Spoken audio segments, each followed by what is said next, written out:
It's a very beautiful afternoon. Being a father, I think there cannot be any better day than this. So, we welcome you all for the launch of Shaurya Prabh Sharma's first book, which is Punjab Incorporated. The book is written with a very simple objective in mind that Punjab must rethink, Punjab must reinvent, and we should realize who we are. So, I think today I will want Shaurya to talk about his book, Shaurya to introduce how the idea of this book came up and why he has written this book. I know I've been always talking most of the time for most of my friends, but at the same time, this is his day. So, Punjab Incorporated is coming from a very simple mind that we, the people of Punjab, must rethink a little. So, I will straight away give it over to Shaurya that he can take it up and he can talk about how, why, when this idea came and why he's written this book. Shaurya. Well, good afternoon, everyone. So, initially, the idea of the book came when I ended my grade 10, and me and my dad were having a conversation regarding some political Punjabi news. And since we were having the conversation, then I just told him that I don't think I'm a typical Punjabi because neither am I very fluent in speaking Punjabi, nor am I a Sikh, and it just feels as if I'm not a typical Punjabi which is portrayed nowadays. And then he said, you should think twice before you say that. I was like, Papa, reason? And then he said, the reason is Punjab is far beyond religion, politics, and whatever is portrayed to you nowadays. So maybe think twice before you speak that and do some little bit of research before anything comes out of your mouth. And that's when I went back to my room and I started searching about. The first thing which comes to my mind is business in terms of researching anything and everything because I'm an entrepreneurship student and I feel as if anything and everything's history can be connected towards business and entrepreneurship. So I started to pick up the subject called Entrepreneurial Journey of Punjab. And there wasn't anything which was very detailed as such, but there were a little bit of references here and there.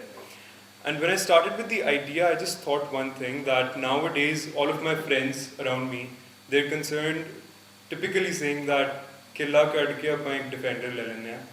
But there's something which is way much more towards that one killa. And that's when I thought कि जिस किले को ये बेचने की बात कर रहे हैं, it contains so much of history in that soil कि इसी soil के अंदर our predecessors, they used to do trade which used to go up till Milan, Europe, USA and multiple other countries. So what is the reason that I, being a Punjabi kid, am not able to relate to my own roots? And that's when I picked up the idea of Punjab Incorporated, to awaken the kids like me and children like me that Punjab is way much more than politics, drama, drugs, and everything else. And that's when I went to my first friend, which is ChatGPT nowadays. Hindi Punjabi. तो मैंने फिर ChatGPT के ऊपर जाके research करी that what do you think कि आज की डेट में पंजाब क्या है? तो उसने जो मेरे को रिप्लाई दिया, उससे मैं straight away I was awakened because उसके अंदर जो वो मेरे को बता रहा था that was कि पंजाब आज की डेट में is only drugs, criminalization, politics and a lot of drama infused with Bollywood. So I was like कि ये एक foreign tool मेरे को मेरी ही स्टेट और मेरी ही कंट्री के बारे में कुछ ऐसी चीज़ बता रहा है which is very not true. फिर मैंने जाके थोड़ी सी और डिटेल करी, मैं गूगल पे गया, आई स्टार्टेड रीडिंग आर्टिकल्स जहाँ पे ट्रिब्यून के आर्टिकल्स थे, इंडियन एक्सप्रेस के थे, पर्सनल डायरी एंट्रीज थी, जहाँ से मेरे को फर्दर पता चला कि Punjab is the place where in we had mister Todarmal ji, जिन्होंने 43 स्क्वायर मीटर्स ऑफ लैंड के लिए गोल्ड कॉइन्स ले डाउन करे. बट आइडिया ये नहीं था कि उन्होंने गोल्ड कॉइन्स रखे, आइडिया ये था कि उनके पास ऐसा क्या था जिसकी वजह से he had so many gold coins. उसके पीछे क्या गया कि उनके पास गोल्ड कॉइन्स इतने सारे कहाँ से आए एंड करते क्या थे जिसकी वजह से गोल्ड कॉइन्स भी थे उनके पास, बिकॉज उस टाइम पे गोल्ड कॉइन्स होना ही बहुत बड़ी बात थी. So that's when the research started. और उसके बाद हम पहले चैप्टर में बात करते हैं ट्रेडर्स एंड इन्वेडर्स. जिसके अंदर हम बोलते हैं कि काफ़ी सारे इन्वेडर्स तो आए, अहमद शाह अब्दाली आए and then multiple trade invaders came, but उनके अंडर ही काफ़ी सारे ट्रेडर्स भी थे जिन्होंने ट्रेड इन्फ्यूज़ करी। आज की डेट में हम सबको मतलब खाना बहुत अच्छा लगता है, राइट? रोगन जोश सब ने खाया होगा, पनीर टिक्का बटर मसाला सब ने खाया होगा, बट वो आया कैसे? वो सब इसीलिए आया बिकॉज व्हेन दीज इन्वेडर्स केम, इनके साथ जो ट्रेडर्स आए, दे ब्रॉट देयर स्पाइसेस आए, उनके साथ डिशेस आई, एंड वो चीज़ें अमेलगमेट हुई जिसकी वजह से आज की डेट में हम जिस पंजाब को जानते हैं वो ऐसे अमेलगमेटेड है। तो फिर उससे रिसर्च और एक्सपैंड हो गई कि स्पाइस ट्रेड कैसी थी, एंड देन कैमल ट्रेडिंग कैसी थी, एलिफेंट ट्रेडिंग कैसी थी।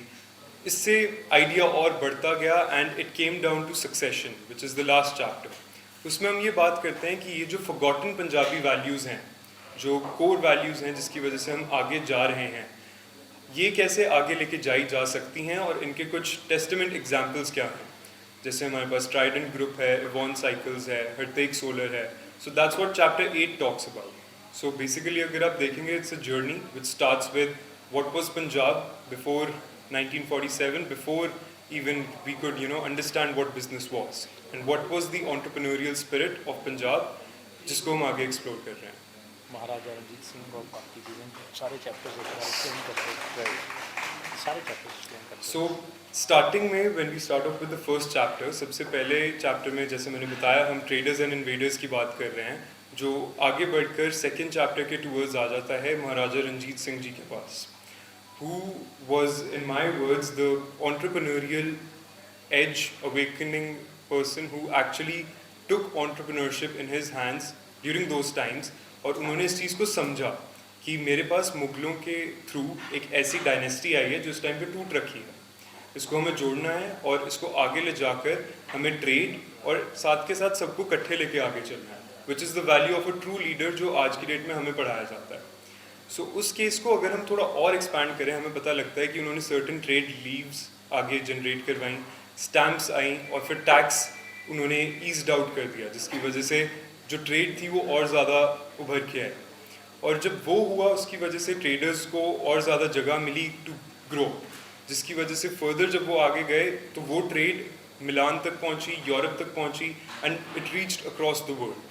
फिर हम जैसे ही थर्ड चैप्टर की तरफ आते हैं, we start to talk about people, कि लोग कैसे थे और उनके बिजनेसेस कैसे थे, और ये सब कहाँ होता था, मुल्तान, लाहौर, अमृतसर। जब हम ये बात करते हैं हमें ये भी पता लगता है कि इनके अंदर एकता कितनी थी, ये लोग इकट्ठे कैसे रहते थे। हमें ये भी समझ आता है कि बीच में एक ऐसा टाइम था कि जो शिकारपुरी ट्रेडर्स थे उनको अपना जितनी भी वेल्थ थी, जितना भी ट्रेड था, बीच में एक मौका आता था जब इन्वेडर्स आते थे और उनको वो सब कुछ छुपाना पड़ता था, तो वो एक महाराजे के किले के नीचे ही गुफा खोद के वहाँ पे सामान छुपा देते थे और महाराजा भी उन्हें अलाउ करता था। तो वो वाली चीज़ है हम आज की डेट में कैसे इनकलकेट कर रहे हैं, द लॉ ऑफ कंपाउंडिंग। ऐसी सी चीज़ें हम बुक के थ्रू बात करते हैं, with the help of stories, with the help of motivation, with the help of facts and figures. फिर हमारे पास एक चैप्टर है कॉल्ड द नंबर्स, उसके अंदर हम ऐसी बातें करते हैं जिसको देख के मैं खुद अमेज्ड रह गया कि हमारे पास कैमल्स हैं जो एक certain level of trade carry कर रहे थे, जिसकी वैल्यू इतनी ज़्यादा थी जो आज की डेट में हम सोच भी नहीं सकते। फिर हम ट्रेडर्स की बात ऐसे करते हैं, 200 कैमल्स के बारे में, हुंडी सिस्टम के बारे में, दैट इज इंपॉर्टेंट। या वी हैड, सो बेसिकली अगर हम एक एग्जांपल लेके चलें, 200 कैमल्स पंजाब से चलते हैं जिनके अंदर एक कैमल के अंदर approximately 500 to 1000 kgs of Boolean है, गोल्ड है, स्पाइसेस हैं और बहुत सारा ट्रेड का मटीरियल है। अब उनकी वैल्यू रफली आज की डेट में 2 to 4 करोड़ के आसपास वेरी करती है, but during those times 200 camels का एक ट्रेड कार्ड चलाना पंजाब से जो दिल्ली तक रीच करे, उसके बेसिस पे अगर हम फंक्शनिंग देखें तो आज की डेट में जितने हमारे बैंक्स हैं, वेदर इट बी HSBC और हमारा ICICI bank, all of them follow the same system. Guards चलते हैं, ट्रक्स चलते हैं। That's what used to happen back then. We had Labanas who used to make the trade, जिसके आगे we had Shikarpuri traders who used to protect them, जिससे वो आगे bullion चलता था, ट्रेड्स चलती थी, and that's how those carts reached Delhi and that's how their trading happen. जिसकी वजह से आगे हमें समझ आता है दैट दीज कम्युनिटीज़, ये जो कम्युनिटीज़ थी, लबानास, बंजारास, अरोड़ास, बनियास, खत्रीज, इन सब ने एक टाइम पे यूनिफाइड तरीके से काम करके अपनी अपनी ट्रेड को भी आगे बढ़ाया। एट द सेम टाइम जहाँ पे ये रहते थे ओवरऑल इकोनॉमिक प्रोग्रेस भी काफ़ी अच्छे से बढ़ाया। जिसके बाद अगर हम 6th-7th चैप्टर के टूवर्ड्स आते हैं, we talk about the hubs and the people and furthermore the succession and the core values. तो कोर वैल्यूज़ हमारे पास ऐसी थी कि कई वैल्यूज़ हैं, जैसे कि सेविंग करना हमें सिखाते हैं शुरू से, सो वो उस टाइम पे कैसे प्रिवेलेंट था। एंड फर्दरमोर अगर हम आगे चल रहे हैं तो हम सबको इकट्ठे कैसे लेके चलें, वो बहुत प्रिवेलेंट था। So we talk about 17 such core values in the book, जिसके अंदर these are the values which have been there since day one in the diary entries too. और उसके बाद जब हम सक्सेशन के टूवर्ड्स आते हैं, हमें और समझ आता है कि जब ये सारी वैल्यूज़ को हम इन सारे ट्रेडर्स से इंस्पिरेशन लेके आगे लेके चलें, तो उससे हम आज की डेट के बड़े बड़े MNCs और एम्पायर्स के साथ भी कम्पीट कर सकते हैं, और हमारे पास भी इंडस्ट्रीज़ और एंटरप्रेन्योर्स पंजाब से भी निकल सकते हैं। बिकॉज अगर हम सोच के देखें, टेस्ला रिसेंटली इंडिया में है, राइट। अब टेस्ला जब इंडिया में है, उसके कंज्यूमर्स हमारे पास पंजाब में भी हैं अच्छे खासे। एक हफ्ते पहले की बात है, मैंने 2-3 टेस्लास इकट्ठे एक दिन में देखी। बट किसी के दिमाग में ये क्यों नहीं आता कि आज की डेट में अगर हम टेस्लास चला रहे हैं और इनकी जो फैक्ट्रीज बन रही हैं, ये सब साउथ में ही क्यों है? Why is it there Punjab से नीचे वाली साइड, दिल्ली के नीचे वाली side? Why doesn't it come to Punjab? Punjab के अंदर हमारे पास ये वाली इंडस्ट्रीज क्यों नहीं आ रही हैं, ये वाले एंटरप्रेन्योर्स क्यों नहीं आ रहे हैं? Because why are we stuck? क्या हम फंसे हुए हैं ड्रग्स, पॉलिटिक्स और करप्शन के बीच में? जबकि ये चीज़ आज की डेट में प्रिवेलेंट है, और जैसे हम बुक के अंदर पढ़ रहे हैं कि हमारे पास शुरू से इससे बहुत ज़्यादा कुछ था, बट वो जो कुछ था हम उसको भूलते क्यों जा रहे हैं, हम उसको आगे क्यों नहीं लेके आ रहे, और हम उस सबको लेके इकट्ठे पंजाब को एक ऐसा स्टेट क्यों नहीं बना रहे हैं जो बाकी इंडियन स्टेट से कम्पीट करें? आई थिंक फॉर 18-year-old, 18 साल की उम्र में कई बार आप समराइज़ करने की कोशिश करते हो। मुझे लग रहा है शौर्य ने अपने एंड से बहुत अच्छे से समराइज़ करने की कोशिश करी है।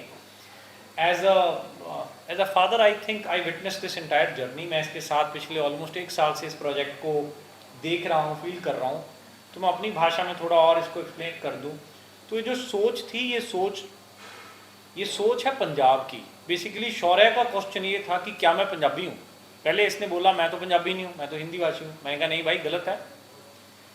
पंजाब एक फीलिंग है, बहुत बड़ा एरिया है जहाँ पे पैदा होने वाला हर आदमी पंजाबी है। और फ्रैंकली हम तो पूरे पंजाबी हैं, क्योंकि हम तो मोहाली में रहते हैं और गुरुओं की धरती है। तेरे पास कभी ज़िंदगी में कोई ऐसा है नहीं, हिंदी बोलना कोई या पंजाबी बोलना क्वालिफिकेशन नहीं है पंजाबी होने ना होने की। मैंने उस दिन शायद रात को इसको ये कहा कि उस पंजाबी बच्चे को तू क्या कहेगा जो कभी पंजाब आया नहीं, लेकिन उसका नाम कोई संधू है, गिल है, शर्मा है, कोई बेचारा कहीं कोई स्कॉटलैंड में है, कहीं कुछ है। तो मैंने इसे कहा जब तुम बोलते हो उससे पहले सोचो तुम क्या बोल रहे हो, और पंजाबी और पंजाबियत को समझो। फ्रैंकली स्पीकिंग उस दिन मैंने नहीं सोचा था, आज से 1-1.5 साल पहले, कि आज का ये दिन आएगा और ये इसकी थॉट ऐसे इवॉल्व होएगी। इसकी रिसर्च ने ये जो बुक कंपाइल करी, इस बुक के 3 अलग अलग पार्ट हैं। सबसे पहला पार्ट है पंजाबी DNA, कि हम एक्चुअली में हैं कौन। हम वो हैं जो हर जगह फतेह बुलाते हैं। और हमारी फतेह क्यों होती है? क्योंकि हम ओपन माइंडेड हैं, हम फ्लेक्सिबल हैं, हमारा वैल्यू सिस्टम पास होने का है। जो शायद शौर्य अपनी एक चीज़ में भूल गया, इसने बुक में बड़ा अच्छा लिखा है। हमारे बुजुर्गों के पास जो सबसे बड़ी पावर थी वो सेवा थी। हम पैसा इसलिए नहीं कमाते थे क्योंकि हमें अमीर बनना है, हम पैसा इसलिए कमाते थे क्योंकि हमें सोसाइटी को और बेटर करना है। तो ये सारी कॉन्वर्सेशंस इस बुक में आपको पढ़ने को मिलेंगी। तो इसके जो चैप्टर्स हैं, ट्रेडर्स एंड इन्वेडर्स, अगर बात कर रहा है कि अहमद शाह अब्दाली के साथ कौन से लोग आए, उन्होंने बिजनेस कैसे करा, इसका सेकंड चैप्टर जो है वो महाराजा रंजीत सिंह को डेडिकेटेड है। क्योंकि महाराजा साहब एक ऐसे थे जिनके दरबार में जो व्यापार हुआ ना, वो व्यापार शायद दुनिया का सबसे सुंदर व्यापार हुआ। आज भी उनकी जो उनका जो राज है उसको हम पंजाबी मानते हैं कि उससे बेटर राज हो ही नहीं सकता। क्यों? धर्म से ऊपर, जात से ऊपर, और लड़ाई से आगे, व्यापार से ऊपर वो एक ऐसा राज था महाराजा साहब का, जिसको शौर्य, मैंने इसको एक कहानी सुनाई नहीं, मैंने कहा तू कहानी ढूंढ। और जब ये कहानी ढूंढने निकला तो ये 8 चैप्टर निकले। मुझे उम्मीद है सबको अच्छे लगेंगे। इसका 3rd चैप्टर मेरे ख्याल से पीपल है, राइट। तो पीपल, हब्स एंड नंबर्स, ये 3 जो चैप्टर हैं डेडिकेटेड है उन लोगों के लिए। कौन लोग थे जो व्यापार करते थे? ऑनेस्टली जब ये रिसर्च कर रहे थे तो 9वीं शताब्दी से लेके बहुत रिसेंट तक आते आपको खत्री कास्ट मिलती हैं ज़्यादा, मुस्लिम्स में भी हिंदुओं में भी। अरोड़ाज हैं, लबानाज हैं, शिकारपुरीज हैं। और मज़ेदार बात है कि बनिया कम्युनिटी जो आज इतना तकड़ा कंट्रोल करती है बिजनेस को, वो आज से 200-250 साल में ही देखने को मिलती है। उससे पीछे अरोड़ा खत्री कास्ट हैं, लबानाज हैं, वो जो दिखते हैं। लेकिन उनका जो बिजनेस करने का तरीका है और जो सिस्टम है वो इतना प्यारा है कि उन्होंने ना सिर्फ हुंडी सिस्टम इंट्रोड्यूस करा, उन्होंने आप लोगों ने अभी गाजा के कॉन्फ्लिक्ट में हमास की बनाई हुई वो जो अंडरग्राउंड सुरंगें हैं उनके बारे में सुना होगा कि जिसके अंदर पूरा शहर चलता है। शौर्य के साथ कहानियाँ सुनते हुए मुझे पता लगा कि हमारे पुरखे इतने ज़बरदस्त थे कि जब कोई अटैक करने आता था तो उनकी अपनी टनल्स होती थी जिसमें उनकी बही खाते और उनका ट्रेजर जो उनका सोना चांदी होता था वो उसे संभाल के रखते थे। जब नॉर्मल हो जाता था तो बार फिर नॉर्मल होता था। तो जो एक व्यापारी कौम थी वो इतनी इंटेलिजेंट थी कि कोई भी आए कोई भी जाए, हम अपना काम चला लेंगे। और इस केस में जो सबसे एक इंटरेस्टिंग बात है, हम कितने अमीर थे और हम कितने अमीर हैं।